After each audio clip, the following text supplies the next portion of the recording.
There are astute aristocrats, Brahmins, and householders who are devoted to the realized one. They will perform the rites for venerating the realized one's corpse. But sir, how to proceed when it comes to the realized one's corpse? Proceed in the same way as they do for the corpse of a wheel-turning monarch. But how do they proceed with a wheel-turning monarch's corpse? They wrap a wheel-turning monarch's corpse with unworn cloth, then with uncarried cotton, then again with unworn cloth. In this way they wrap the corpse with 500 double layers. Then they place it in an iron case filled with oil and close it up with another case. Then, having built a funeral pyre out of all kinds of fragrant substances, they cremate the corpse. They build a monument for the wheel-turning monarch at the crossroads. That's how they proceed with a wheel-turning monarch's corpse. Proceed in the same way with the realized one's corpse. A monument for the realized one is to be built at the crossroads. When someone there lifts up garlands or fragrance or powder or bows or inspires confidence in their heart, that will be for their lasting welfare and happiness. 30 persons worthy of monument Ananda, these 4 are worthy of a monument. What for? A realized one, a perfected one, a fully awakened Buddha, a Buddha awakened for themselves, a disciple of a realized one, and a wheel-turning monarch. And for what reason is a realized one worthy of a monument? So that many people will inspire confidence in their hearts, thinking, this is the monument for that blessed one, perfected and fully awakened. And having done so, when their body breaks up, after death, they are reborn in a good place, a heavenly realm. It is for this reason that a realized one is worthy of a monument. And for what reason is a Buddha awakened for themselves worthy of a monument? So that many people will inspire confidence in their hearts, thinking, this is the monument for that Buddha awakened for himself. And having done so, when their body breaks up, after death, they are reborn in a good place, a heavenly realm. It is for this reason that a Buddha awakened for himself is worthy of a monument. And for what reason is a realized one's disciple worthy of a monument? So that many people will inspire confidence in their hearts, thinking, this is the monument for that blessed one's disciple.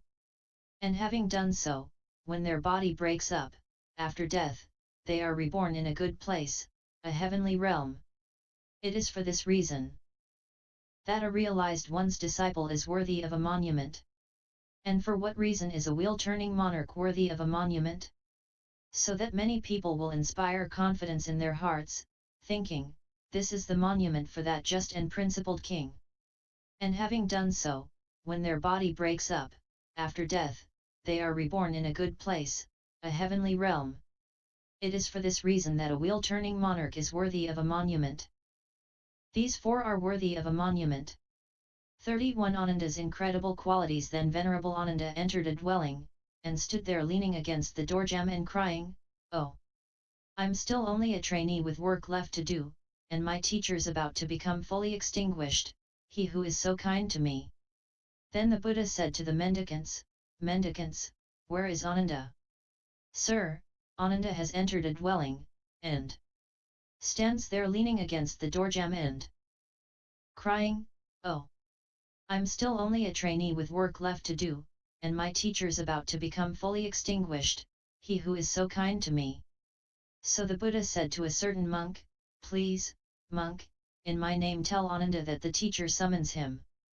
Yes, sir, that monk replied. He went to Ananda and said to him, Reverend Ananda, the teacher summons you. Yes, Reverend, Ananda replied.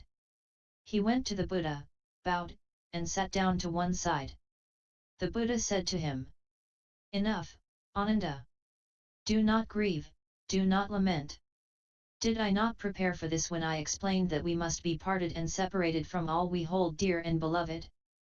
How could it possibly be so that what is born, created, conditioned, and liable to fall apart should not fall apart, even the realized one's body?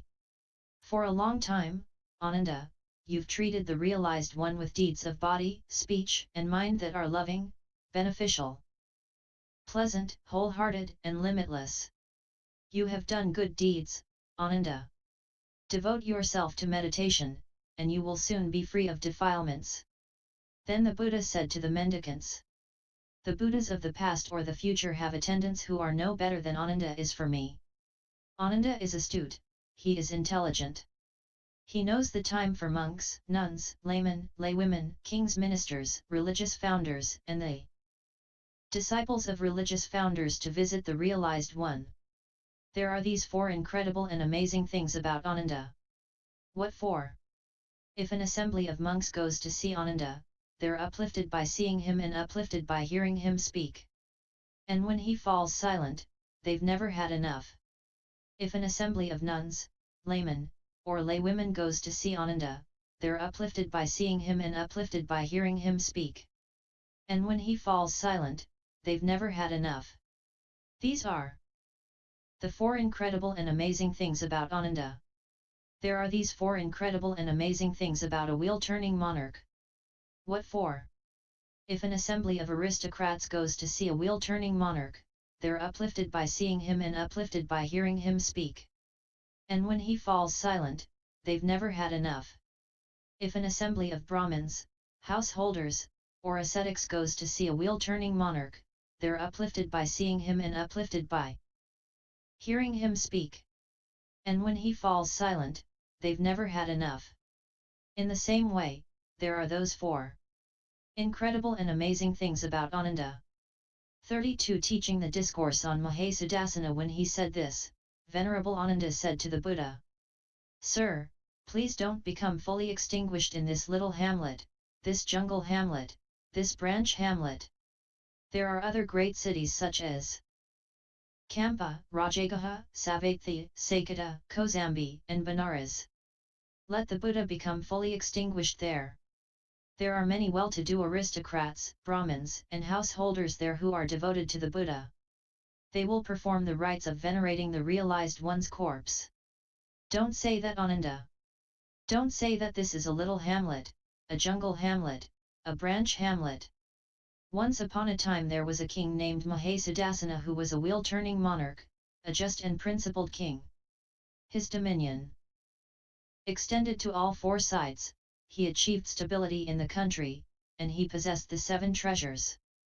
His capital was this Kusinara, which at the time was named Kusavatai. It stretched for 12 leagues from east to west, and 7 leagues from north to south. The royal capital of Kusavatai was successful, prosperous, populous, full of people, with plenty of food.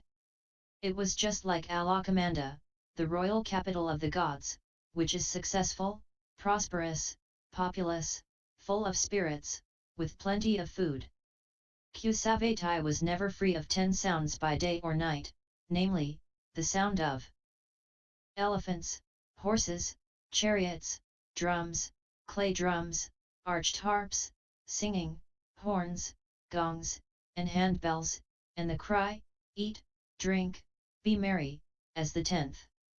Go, Ananda, into Kusinara and inform the Mallas, this very day, Vaisethas, in the last watch of the night, the realized one will become fully extinguished. Come forth, Vaisethas. Come forth, Vaisethas. Don't regret it later, thinking, the realized one became fully extinguished in our own village district, but we didn't get a chance to see him in his final hour. Yes, sir, replied Ananda. Then he robed up and, taking his bowl and robe, entered Kusinara with a companion. 33 The Mallas pay homage. Now at that time the Mallas of Kusinara were sitting together at the meeting hall on some business. Ananda went up to them, and announced, this very day, Vaisethas, in the last watch of the night, the realized one will become fully extinguished. Come forth, Vaisethas. Come forth, Vaisethas.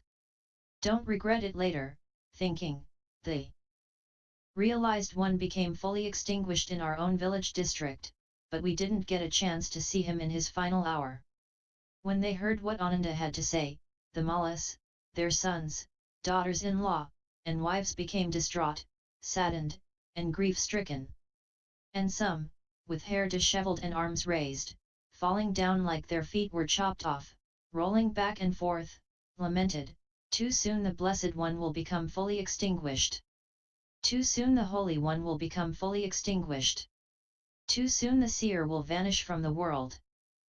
Then the Mallas, their sons, daughters-in-law, and wives, distraught, saddened, and grief-stricken went to the Malayan Sal Grove at Upavattana and approached Ananda.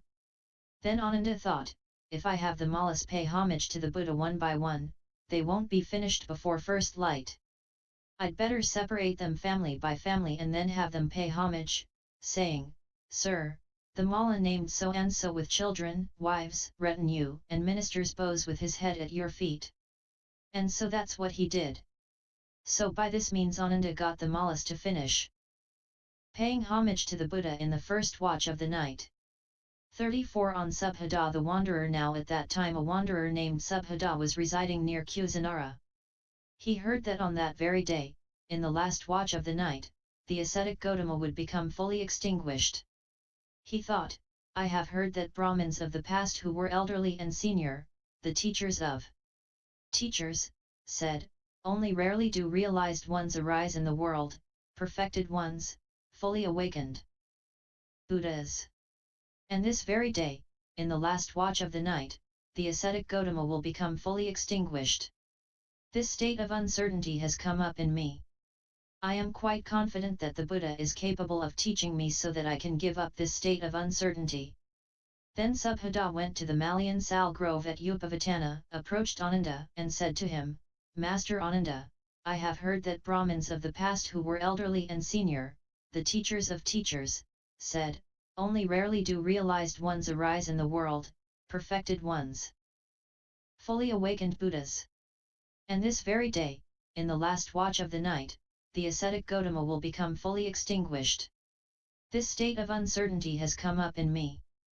I am quite confident that the Buddha is capable of teaching me so that I can give up this state of uncertainty. Master Ananda, please let me see the ascetic Gotama. When he had spoken, Ananda said, Enough, Reverend Subhada, do not trouble the realized one. He is tired. For a second time, and a third time, Subhada asked Ananda, and a third time Ananda refused. The Buddha heard that discussion between Ananda and Subhada. He said to Ananda, Enough, Ananda, don't obstruct Subhada, let him see the realized one. For whatever he asks me, he will only be looking for understanding, not trouble. And he will quickly understand any answer I give to his question.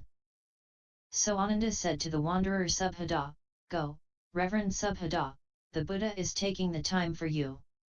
Then the wanderer Subhada went up to the Buddha, and exchanged greetings with him. When the greetings and polite conversation were over, he sat down to one side and said to the Buddha, Master Gotama, there are those ascetics and Brahmins who lead an order and a community, and teach a community. They're well-known and famous religious founders, regarded as holy by many people. Namely, Puranikasapa, Makhali Gozala, Niganthanataputa, Sanjaya Balathaputa, Pakudhakakayana, and Ajitakasakhambala. According to their own claims, did all of them have direct knowledge, or none of them, or only some? Enough, Subhada, let that be.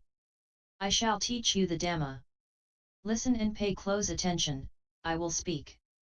Yes, sir, Subhada replied. The Buddha said this. Subhada, in whatever teaching and training the Noble Eightfold Path is not found, there is no true ascetic found, no second ascetic, no third ascetic, and no fourth ascetic. In whatever teaching and training the Noble Eightfold Path is found, there is a true ascetic found, a second ascetic, a third ascetic, and a fourth ascetic. In this teaching and training the Noble Eightfold Path is found. Only here is there a true ascetic, here a second ascetic, here a third ascetic, and here a fourth ascetic. Other sects are empty of ascetics. Were these mendicants to practice well, the world would not be empty of perfected ones. I was 29 years of age, Subhada, when I went forth to discover what is skillful. It's been over 50 years since I went forth. I am the one who points out the proper teaching. Outside of here there is no true ascetic. Were these mendicants to practice well, the world would not be empty of perfected ones. When he had spoken, Subhadha said to the Buddha, "Excellent, sir. Excellent." As if he were righting the overturned, or revealing the hidden, or pointing out the path to the lost, or lighting a lamp in the dark so people with good eyes can see what's there, the Buddha has made the teaching clear in many ways. I go for refuge to the Buddha, to the teaching, and to the mendicant Sangha. Sir, may I receive the going forth, the ordination in the Buddha's presence. Subhadha, if someone formerly ordained in another sect wishes to take the going forth, the ordination in this teaching and training, they must spend 4 months on probation. When 4 months have passed, if the mendicants are satisfied, they'll give the going forth, the ordination into monkhood. However, I have recognized individual differences in this matter. Sir, if 4 months probation are required in such a case, I'll spend 4 years on probation. When 4 years have passed, if the mendicants are satisfied, let them give me the going forth, the ordination into monkhood. Then the Buddha said to Ananda, "Well then, Ananda, give Subhadha the going forth." "Yes, sir," Ananda replied. Then Subhadha said to Ananda, "You're so fortunate, reverend Ananda, so very fortunate, to be anointed here in the teacher's presence as his pupil." And the wanderer Subhadha received the going forth, the ordination in the Buddha's presence. Not long after his ordination, venerable Subhadha, living alone, withdrawn, diligent, keen, and resolute, soon realized the supreme end of the spiritual path in this very life. He lived having achieved with his own insight the goal for which gentlemen rightly go forth from the lay life to homelessness. He understood, rebirth is ended, the spiritual journey has been completed, what had to be done has been done, there is no return to any state of existence. And Venerable Subhadha became one of the perfected. He was the last personal disciple of the Buddha. 35 The Buddha's last words. Then the Buddha addressed Venerable Ananda, "Now, Ananda, some of you might think, the teacher's dispensation has passed. Now we have no teacher. But you should not see it like this. The teaching and training that I have taught and pointed out for you shall be your teacher after my passing. After my passing, mendicants ought not address each other as reverend, as they do today. A more senior mendicant ought to address a more junior mendicant by name or clan, or by saying reverend. A more junior mendicant ought to address a more senior mendicant using sir or venerable. If it wishes, after my passing the Sangha may abolish the lesser and minor training rules. After my passing, give the prime punishment to the mendicant Channa." "But sir, what is the prime punishment?"